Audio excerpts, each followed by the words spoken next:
There wasn't a dry eye in the auditorium as Lily concluded her speech. As we go forward from this place, we will all make promises to ourselves, to each other, to the world. And there will be times when keeping those promises seems too hard, too costly. In those moments, I hope you'll remember this little music box and the father who fixed it, one tiny gear at a time, because love makes impossible things possible. In the audience, Thomas sat straight-backed and proud, his eyes fixed on his daughter. The years had added silver to his hair and deepened the lines around his eyes, but they had also given him back his dignity, his profession, and most importantly, the joy of seeing his daughter thrive. The box still didn't play perfectly. It still hitched on that same note, but the imperfection had become part of its charm, a reminder that something didn't need to be flawless to be precious. As Lily returned to her seat among thunderous applause, Thomas felt Elena's presence beside him, as tangible as if she were actually there.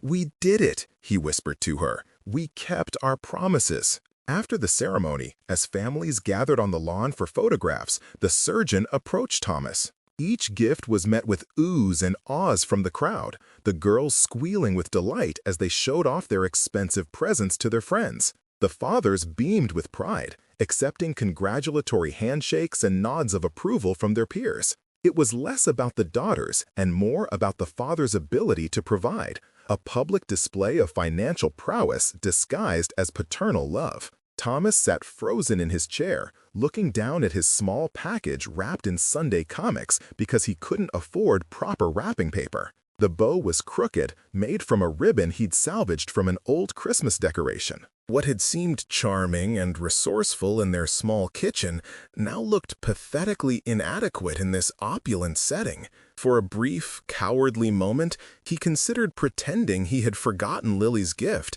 promising to give it to her at home instead. "Dad," Lily touched his arm, "aren't you going to give me my present?" Her eyes held no expectations, no demands. Just trust, and that was worse somehow. Thomas knew what awaited them on that stage: pitying looks, barely concealed smirks, the silent judgment of people who measured worth in dollars and cents rather than sacrifice and love.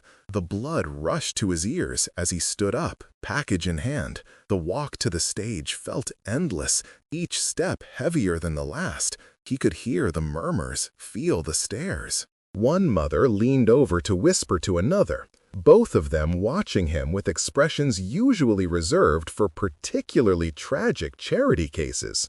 They laughed at the disheveled father the moment he entered the auditorium, clutching a small, poorly wrapped package in his trembling hands. His clothes were wrinkled, hair uncombed, and the dark circles under his eyes told a story of sleepless nights that no one bothered to read.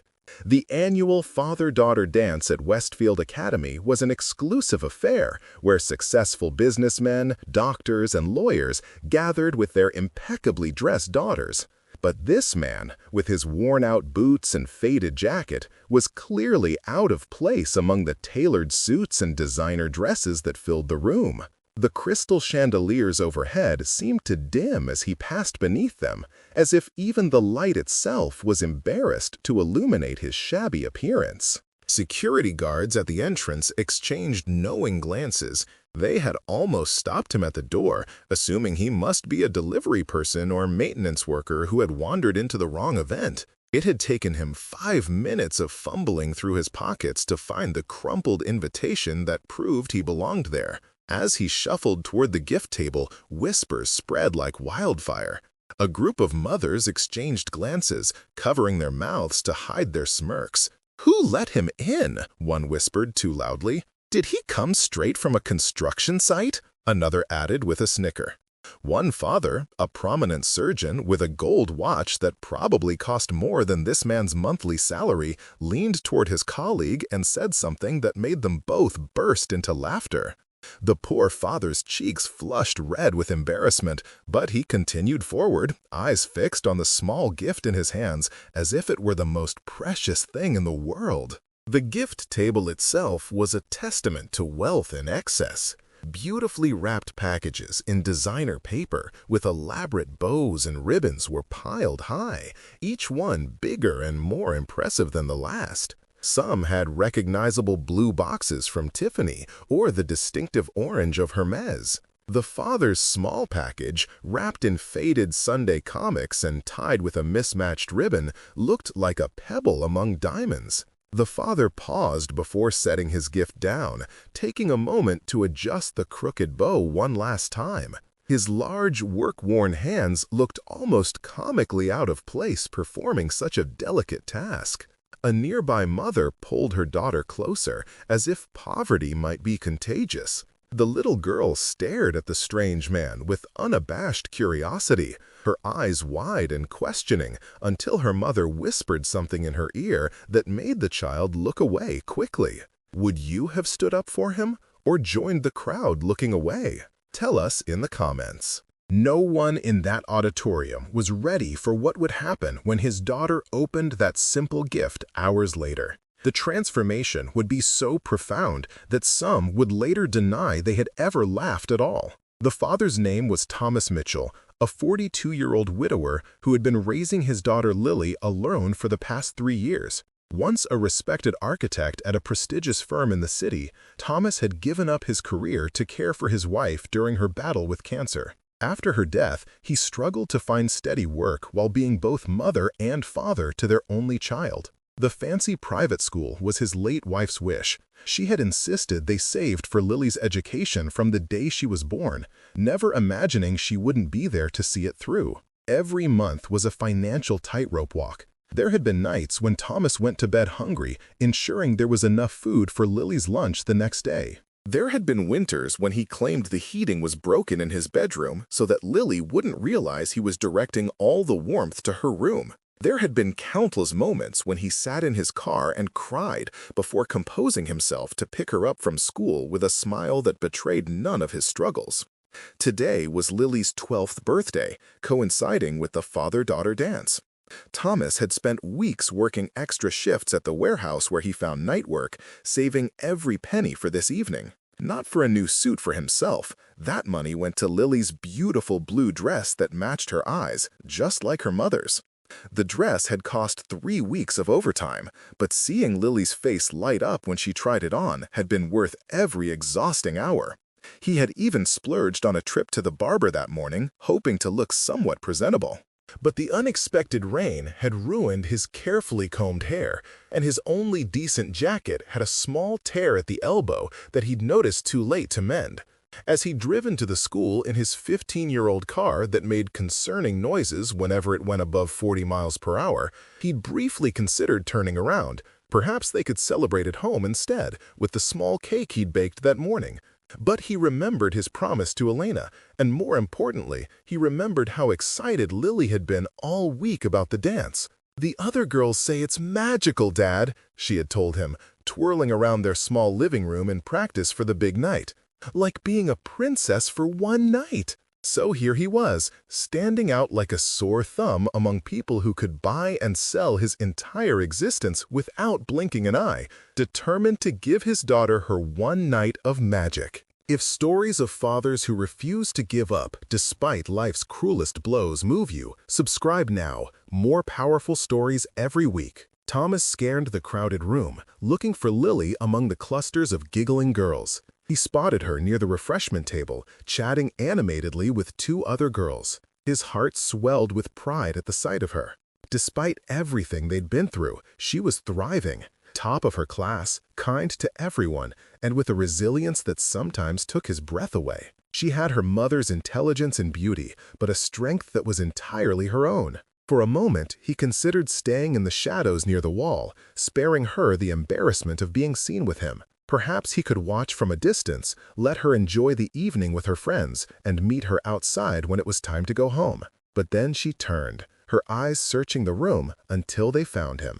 Her face broke into a wide smile as she waved enthusiastically, beckoning him over. There was no hiding now. Thomas straightened his shoulders and made his way across the room, painfully aware of every judgmental glance and whispered comment. One mother pulled her daughter aside as he passed, as if to protect the child from contamination. A father in an expensive suit looked him up and down with undisguised contempt before turning his back ostentatiously. When the principal announced the commencement of the dance, Thomas stood awkwardly at the edge of the dance floor. His hands were rough and calloused, nothing like the soft, manicured hands of the other fathers. When Lily ran to him, her face lit with excitement. A few parents nearby exchanged glances of pity and confusion. How could a girl so bright and well-mannered belong with someone so ordinary? "Daddy!" she exclaimed, grabbing his hands. "Come on, this is my favorite song." Thomas hesitated. "Lily, maybe we should wait for the next one. I'm not very good at please." Her eyes, identical to her mother's, looked up at him with such hope that he couldn't refuse. As they moved to the center of the floor, Thomas felt every judgmental stare burning into his back. The dance was a simple waltz, but to Thomas it might as well have been an Olympic sport. He stepped on Lily's toes twice, apologizing profusely each time, which only drew more attention to their awkward performance. His face burned with shame as he heard a few poorly concealed snickers from the sidelines. Nearby, a father who coached his daughter's competition dance team executed a perfect twirl with his little girl, earning appreciative murmurs from the crowd. "Look at Mitchell," someone whispered loudly enough for Thomas to hear. "Poor kid deserves better than that disaster." Thomas almost stopped then, the humiliation overwhelming. But Lily squeezed his hand and smiled up at him, completely oblivious to their audience. "You're doing great, Dad," she whispered, and somehow found a way to subtly lead him through the steps without anyone noticing. In that moment, Thomas realized that his 12-year-old daughter was protecting him, just as he had always tried to protect her. The music ended, and there was a smattering of polite applause.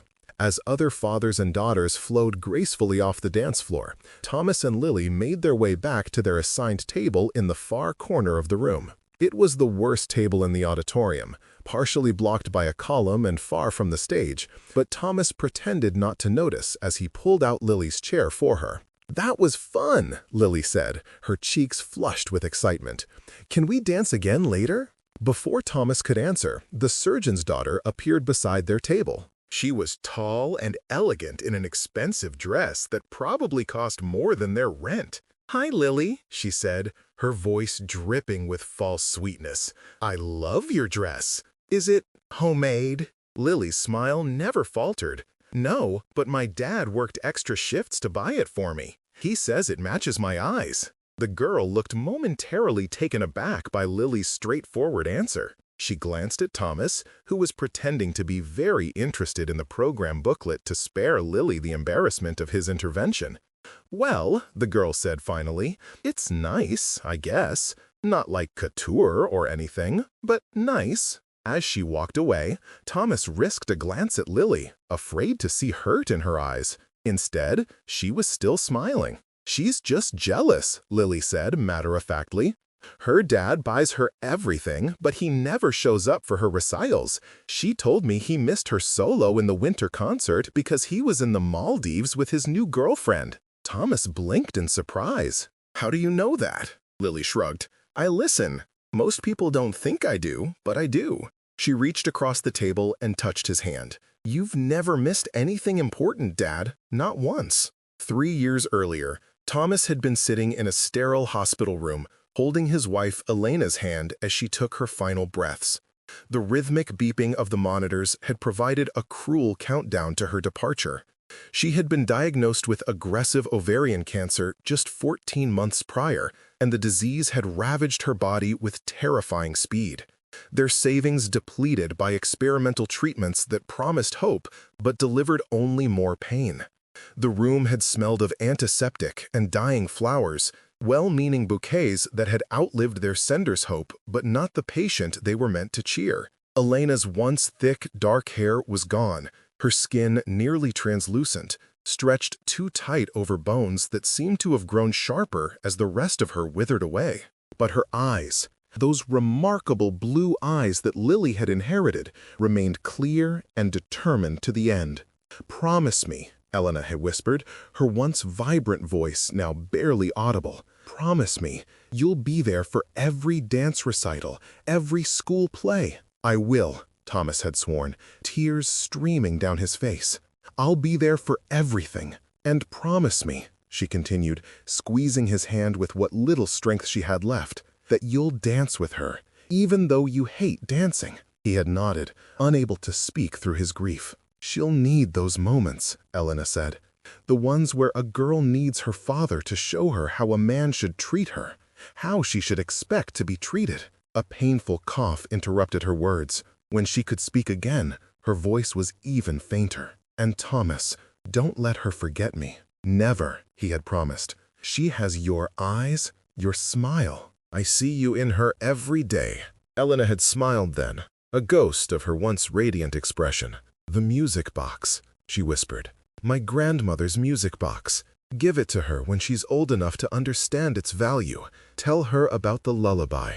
"I will," Thomas had said, though he wasn't sure where the music box was. Somewhere in the attic, perhaps, packed away when they had downsized to afford Elena's treatments. Hours after that conversation, Elena was gone, leaving Thomas alone with their 9-year-old daughter and a mountain of medical debt. His firm had been understanding at first, offering leave and flexible hours. But as months passed and Thomas missed deadlines and important meetings to attend parent-teacher conferences and doctor appointments for Lily's asthma, their patience wore thin. Eventually, the choice became clear: his career or his daughter. He chose Lily without hesitation. The career he had spent 15 years building crumbled in a matter of months.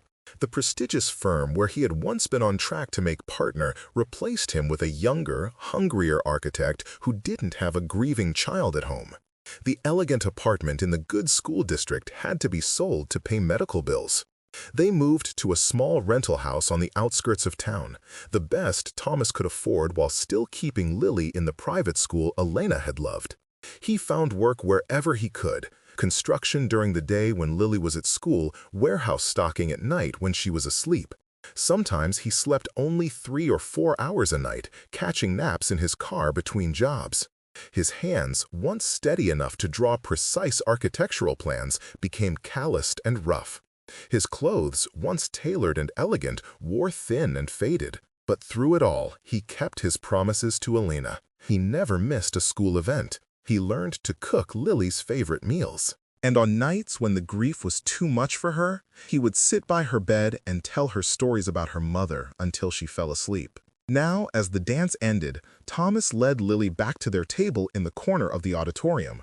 The MC announced it was time for the fathers to present their gifts to their daughters. One by one, fathers approached the stage with beautifully wrapped packages. A diamond bracelet from the surgeon, a designer handbag from the bank executive, a new iPhone from the tech entrepreneur. Thomas sat frozen in his chair, looking down at his small package wrapped in Sunday comics because he couldn't afford proper wrapping paper. The bow was crooked, made from a ribbon he'd salvaged from an old Christmas decoration.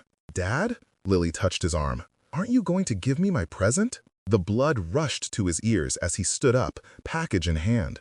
The walk to the stage felt endless. He could hear the murmurs, feel the stares. The MC, a woman in an expensive gown who chaired the PTA, barely concealed her disdain as she took the microphone. She had been effusive in her introductions of the other fathers. "Our esteemed Dr. Phillips and his lovely daughter Amelia. The generous Mr. Westover, who donated our new computer lab, and his beautiful daughter Madison." But for Thomas, she merely glanced at her list and said flatly, "And now, a gift from Mr. Mitchell to his daughter Lily." The silence that followed was deafening.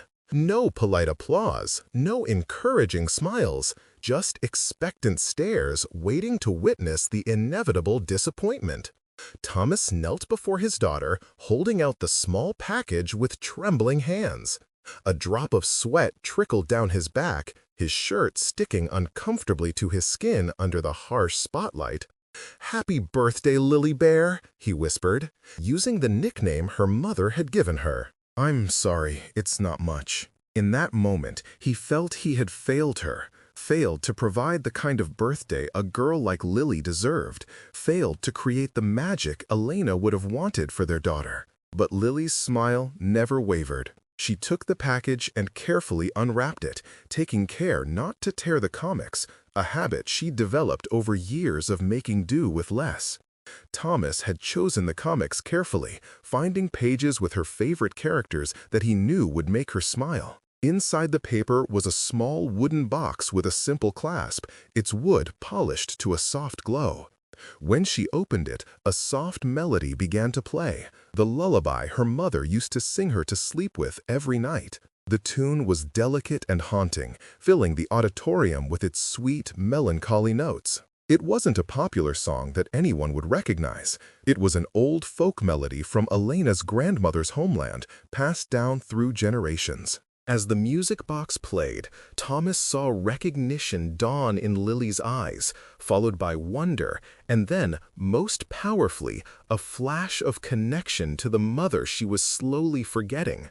"Daddy," she gasped, her eyes wide and filling with tears. "Is this?" Thomas nodded, his own vision blurring. "Your mom's music box, the one her grandmother gave her. I found it in the attic last month. It was broken, so I've been working on fixing it every night after you went to sleep." What Lily said next silenced every whisper in that judgmental room.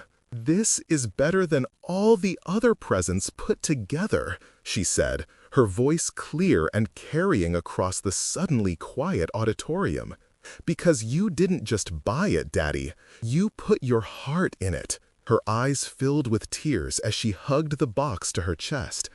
"I can hear Mom in it." A collective intake of breath swept through the audience. The surgeon's wife dabbed at her eyes with a monogrammed handkerchief. The bank executive shifted uncomfortably in his seat, suddenly aware of the receipt for his daughter's designer handbag still in his pocket, purchased by his assistant that morning on his instructions. Even the MC seemed momentarily at a loss for words, her practiced smile faltering as she watched Lily cradle the music box as if it were made of pure gold. Would you have treasured such a simple gift, or been disappointed it wasn't something new and expensive? Share your thoughts in the comments. The truth was, Thomas had taken the broken music box to 4 different repair shops, only to be told each time that the mechanism was too old and specialized to fix. Parts would need to be custom-made at a cost he couldn't possibly afford. The last repairman, an elderly gentleman with kind eyes, had handed the box back with genuine regret.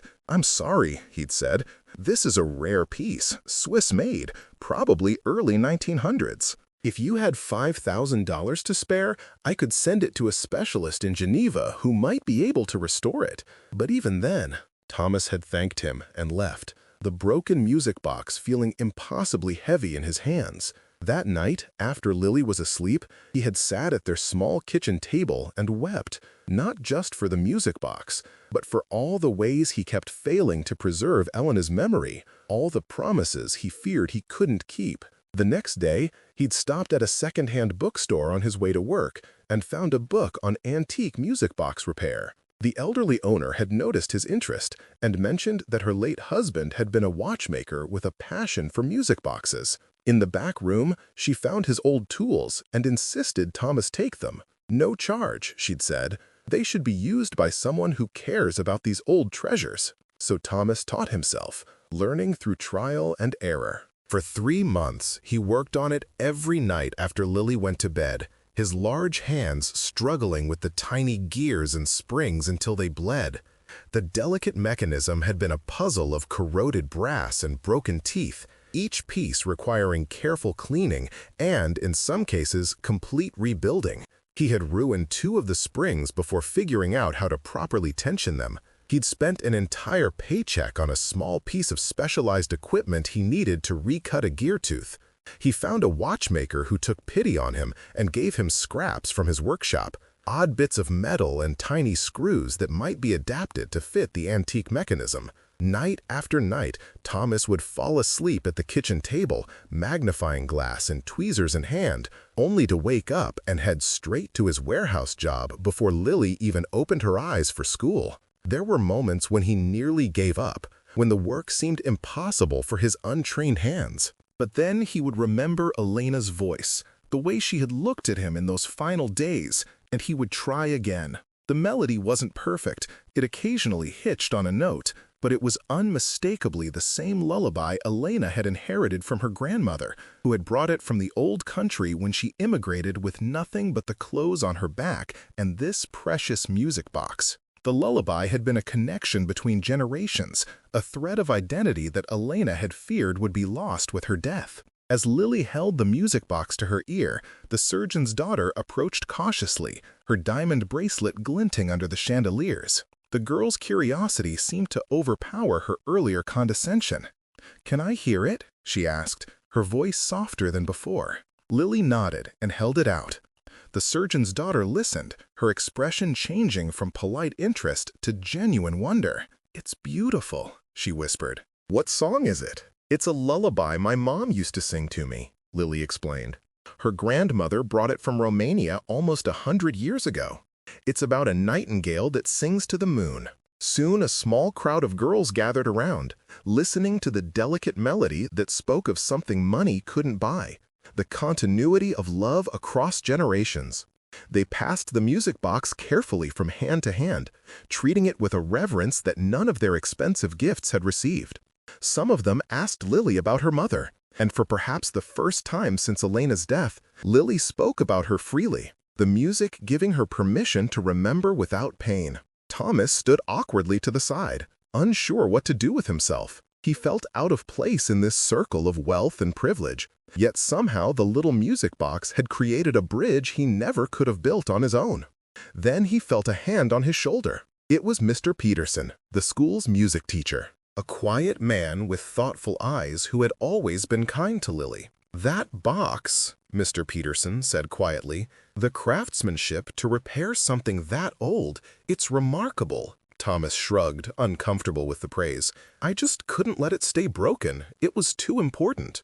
"No, you don't understand," Peterson insisted. "I have a collection of antique music boxes. I recognize the craftsmanship required. That's a Rouge movement from the early 1900s. The complexity of the restoration you've done?" He shook his head in admiration. "It would have cost thousands to have it professionally repaired."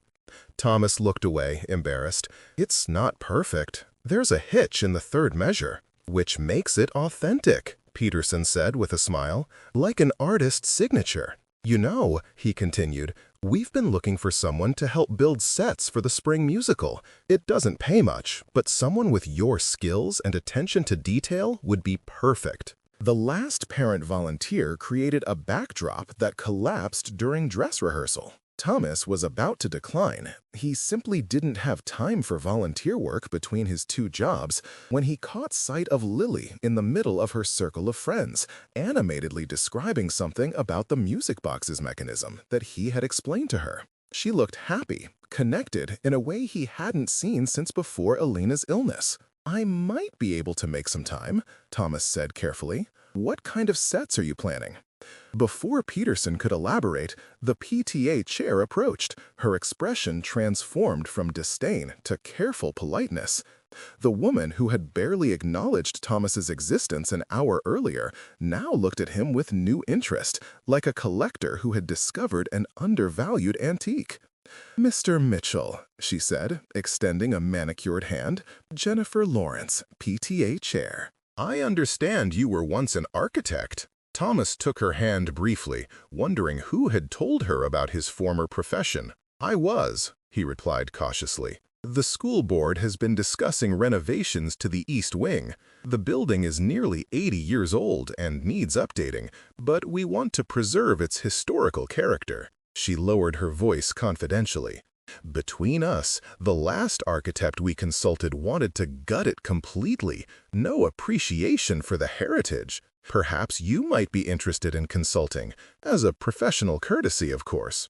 Thomas understood what was happening. They had misjudged him, categorized him by his worn clothes and awkward demeanor. Now they were scrambling to rectify their mistake without admitting it outright. An hour ago he had been invisible to this woman. Now she saw him as potentially useful. He was tempted to refuse, to tell her exactly what he thought of her sudden interest. But then he thought of Lily, of how a consulting position, even a small one, might help him rebuild some semblance of his former career. He thought of how it might mean one less night shift at the warehouse, one more evening at home with his daughter. "I'd be happy to take a look at the plans," he said neutrally, "though my specialty was always sustainable design, not historical preservation." "Even better," Mrs. Lawrence said brightly. "We've been wanting to incorporate more green elements. My husband, he's on the board of Greenfield Development, always says sustainability is the future." Thomas nodded, recognizing the name of one of the city's largest development firms, a company that had rejected his job application just 6 months earlier. "I'll have my assistant send you the details," she continued, already reaching for her phone. "What's your email?" As Thomas gave her his contact information, he couldn't help but feel a mixture of gratitude and resentment. Part of him wanted to reject this sudden reversal of fortune, to maintain his dignity in the face of their transparent social maneuvering. But another part, the part that lay awake at night worrying about bills and Lily's future, couldn't afford such pride. Before he could dwell on it further, Lily was at his side again, still clutching the music box. Her eyes were bright with excitement, her earlier self-consciousness completely forgotten. "Daddy, can we dance one more time? Please, they're playing the last song." The final dance of the evening was a slow waltz, the kind that Elena had tried unsuccessfully to teach him years ago. Thomas hesitated, remembering his earlier humiliation on the dance floor. But something had shifted in the room.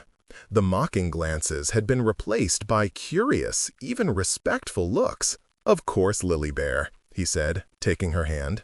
"Just remember to protect your toes." This time, as Thomas led his daughter onto the dance floor, no one was laughing. The other parents made space, some nodding in acknowledgement, others avoiding his eyes out of shame for their earlier behavior. Thomas still stepped on Lily's toes, and he still didn't know the proper way to turn her, but none of that mattered anymore. They moved in their own awkward rhythm, father and daughter connected by something more meaningful than polished dance steps.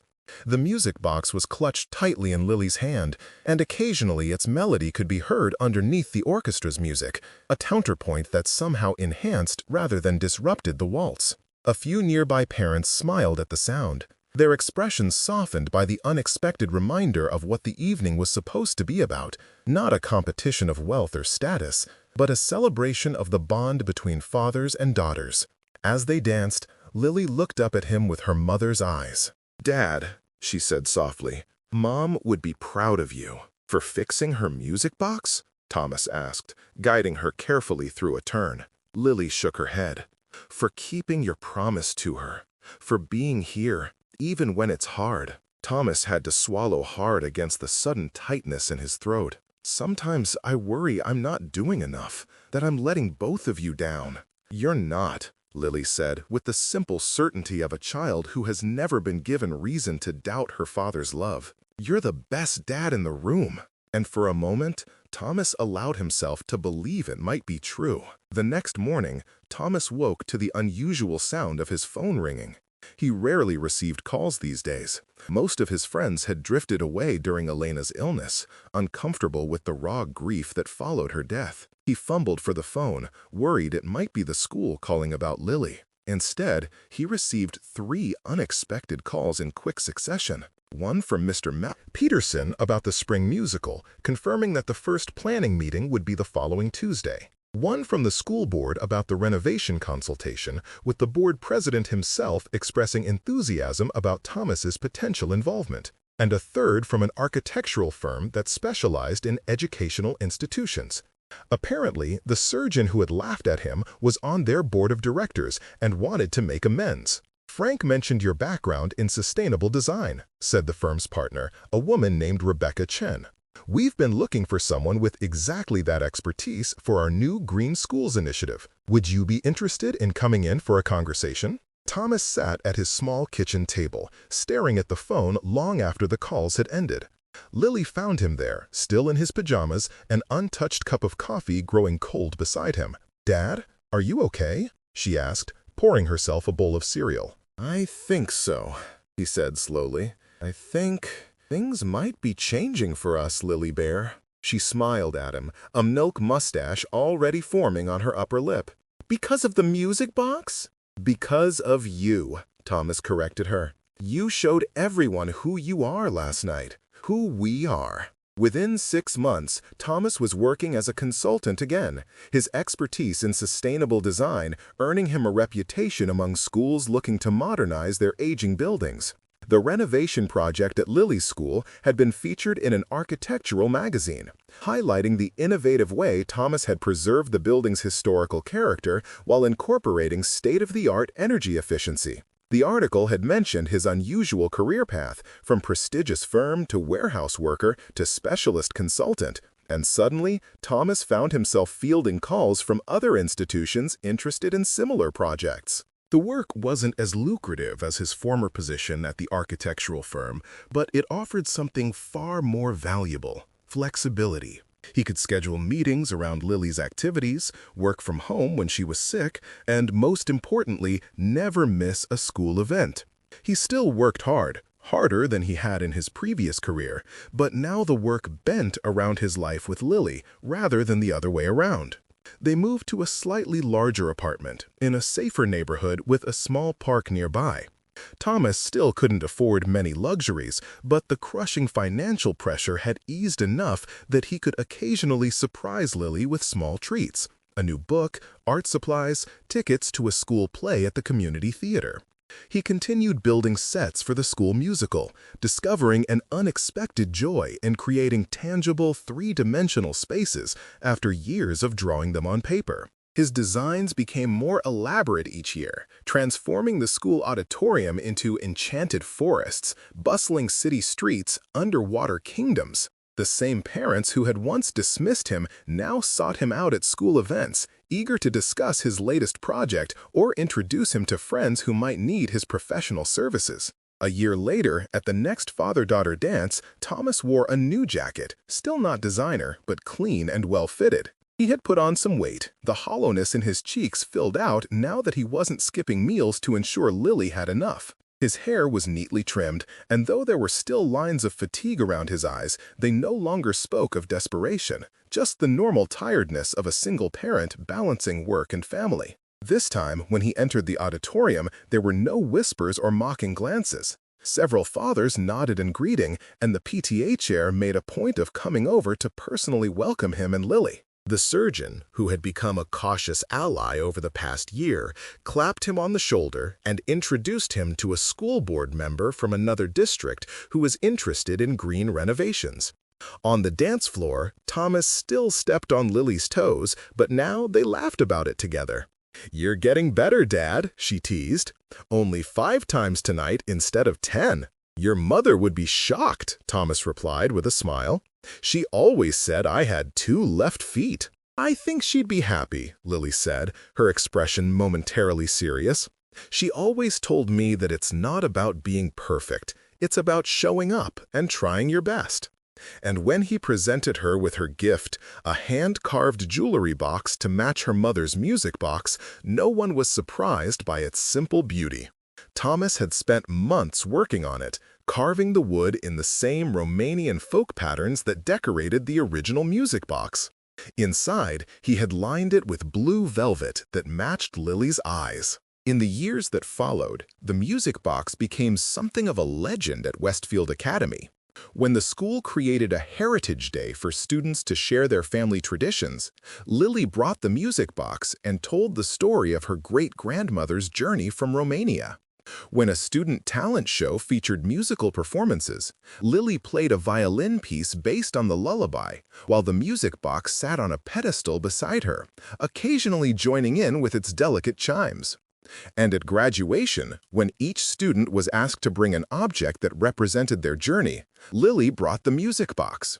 She had grown into a poised young woman, with her mother's blue eyes and a quiet confidence all her own.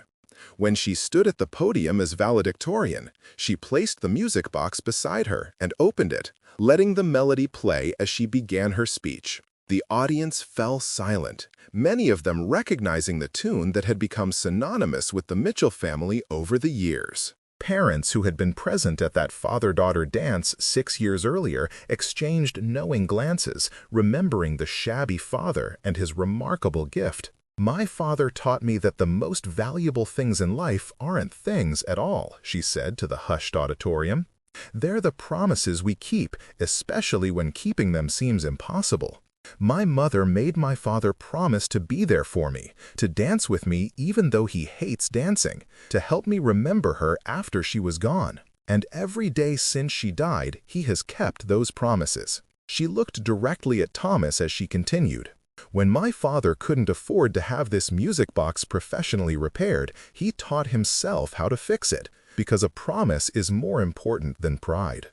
When he had to choose between his career and being there for me, he chose me, because a promise is more important than success." When people judged him for his worn clothes and his awkward dancing, he kept showing up anyway, because a promise is more important than comfort. In the audience, Thomas sat straight-backed and proud, his eyes fixed on his daughter. The box still didn't play perfectly. It still hitched on that same note, but the imperfection had become part of its charm, a reminder that something didn't need to be flawless to be precious. Never judge a person by their appearance or circumstances. The wealthiest parent in the room may be the one with empty pockets, but a heart full of determination. If this story moved you, subscribe now for more powerful stories every week, and click on the video on the screen to watch the next one with a twist so powerful you'll never forget it.